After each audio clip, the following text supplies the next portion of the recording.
because he would feel, outnumbered. And let's just not sit back and allow millions of women who are being abused each year. Let's help everyone in our communities to get in a better situation. And we need to keep our community safe and not have any tolerance for abuse. We'll have better, safer homes and happier people. Thank you.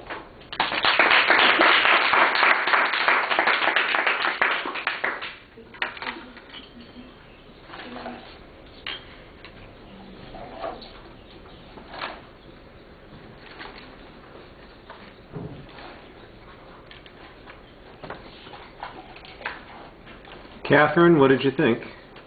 Well, I liked the topic. I thought it was a good topic to have because it's very, very relevant to things going on in our society now. I think the biggest issue in it was more informative. It felt more informative than the policy argument I think you're trying to make. And you did come up with solutions kind of at the end, like call the police or counseling for women. Et cetera.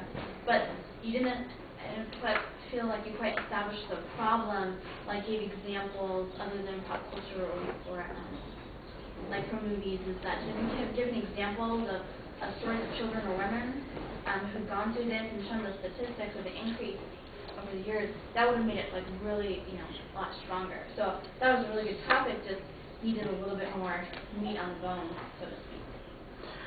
Yeah, some of the comments that you're making, I think I agree with. I think the subject's good. It sounds like you've got a structure set up early on. You've got, in the beginning of the speech, some data about how often domestic violence occurs and some descriptions of the situations or circumstances where it comes up. So there's a little bit of background information. But after that, it really relies a lot on kind of hypothetical examples and, like the movie example, a fictional experience. And it's not nearly as emotionally involving as it probably ought to be. If you took a couple of particular examples and used them, giving us details or telling the stories, I think people would care a lot more about what is going into this.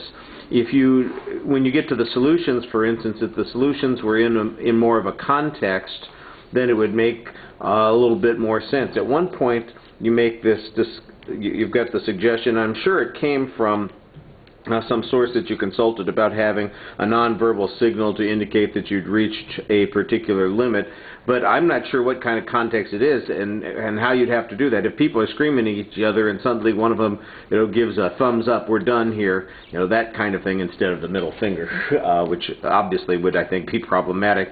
What's the likelihood that it's going to de-escalate at that point? That's not quite clear. That sounds like a solution that you would get after you'd been in counseling and had recognized that you had an issue. I'm not sure it's something that would work when dealing with domestic abuse or violence, without having had those previous experiences. Some of the other suggestions, I think, are only partially described, and they need to be thought out a little bit more thoroughly. Toward the end of the speech, you finally get into a question of what defines domestic violence as opposed to something else. For instance, you got involved with a discussion about spanking. Well, it's okay as long as you're not hitting them too hard or you're not going too far. And I'm wondering, well, what's the line here? What's the criteria? Is it too far if you hit your wife, but it's not too far if you hit your kids?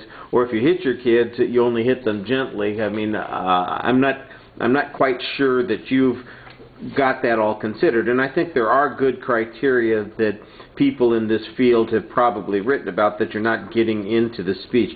I did think sometimes it did sound a little bit like an informative speech on the subject. The presentation is inconsistent. Sometimes you're looking at the audience and you talk to us in a very natural way, and other times you get into this very reading sort of mode where you are, I've got this I've got to go through, and it sounds like you were struggling to get through the sentence that you've got written down there on the page or the idea that you've got.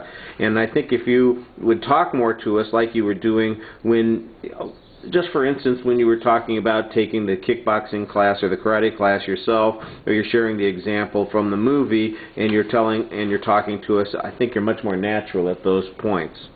All right, thank you.